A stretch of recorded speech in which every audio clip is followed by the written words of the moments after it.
Okay, so you already know who this is. This is Folk Song Elizabeth Cookye, CEO, Mistress Secretary of Goddesses Incorporated, and the ultimate mascot with anything dealing with anime, women of the fighting video game universe, and women of the Bisoujo Senshi world. Now, this is episode 32. Yes, I can't believe I've gotten this far in my little video production, thanks to all of you who have been supporting my footage and my montages for some time now.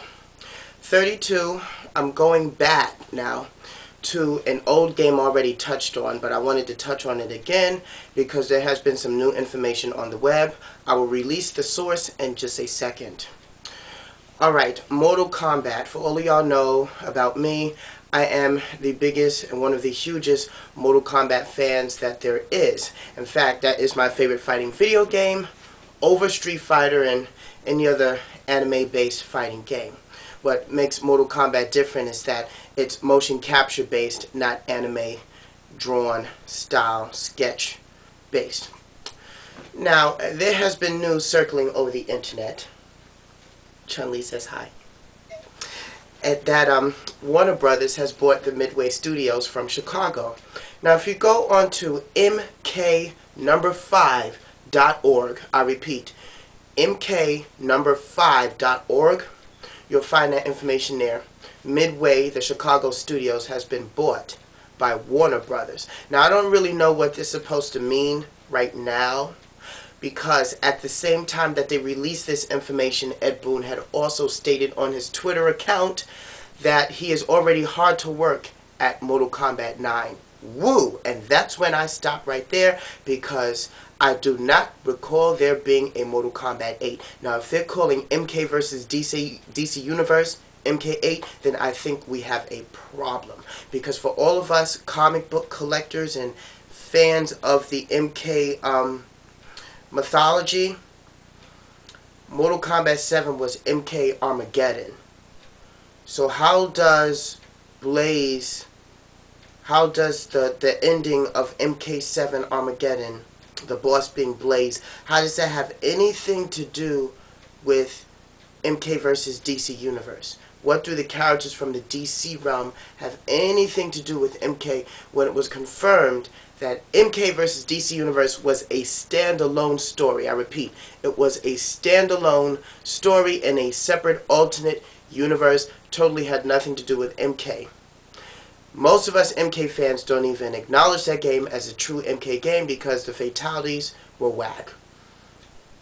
It wasn't an MK style game at all. They tried, it was a great effort, but as a versus game, I could not see it. Now, what would have been a really hot versus game was Mortal Kombat versus Killer Instinct, or Killer Instinct versus Bloody Roar, which is another forgotten game after GameCube.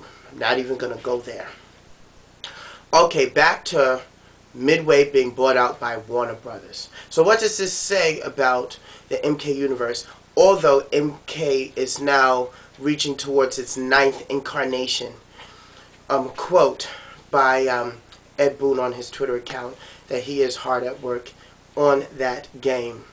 Now, since he seems like he has finished most of the motion capture for MK9, is Warner Brothers, are they going to allow the MK franchise or the Midway franchise to continue the way it normally has with MK1 all the way to 7 before they created MK vs. DC Universe, which is obviously somehow being confirmed as MK8?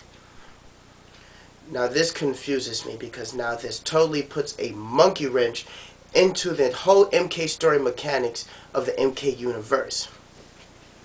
Now, for all of you MK fans out there, I need your feedback. I need for you to let me know what you think of this. Is this a monstrosity or is this enlightenment? Is this a good path for MK to be going down, being bought by Warner Brothers Studios?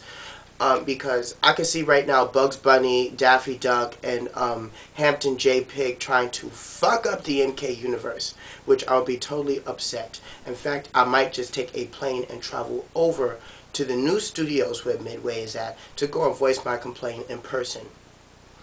Now, MK9, I have not the slightest clue What is it going to be about? Since they're confirming MKDC Universe, that game of what it was for PS3 versus game, just saddens me just to think about it, as a canon storyline, because since the storyline did not continue where Armageddon left off, I'm going to assume that MK9 is going to continue where MK7 Armageddon left off, which we want to know what really happened. The main storylines between Onaga and Shao Kahn, Melina and Kitana, and Melina posing as Kitana taking over her armies.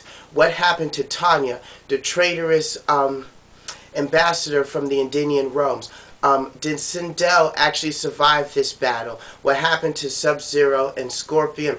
What happened to Noob Saibot, or Noob Smoke, as it seems now? What's going on there? What happened to the cursed sons of Dagon, Taven, and I can't think of his name right now. I know Taven is one of the brothers. I think Dagon is the other brother. Yes, the sons of Argus. My mistake right there. The sons of Argus. What happened to them? Which brother won the tournament, if they did make it to the end? If not, who really did win MK7, as it may seem? Fans, hit me up with your information. Let me know what you think about the information. Warner Brothers Studios buying out the Midway headquarters in Chicago. Let me know what you think, what MK9 should be about. Ed Boon and perhaps John Tobias, even though he's not in the current incarnation as of right now. We don't know. He may be. He needs to know our opinions. I need to know your opinions. Please let the goddess of the video game know your ideas of this Midway being bought out by Warner Brothers Studios, and what is to become our precious Mortal Kombat game MK9 in the future. Thank you so much, and see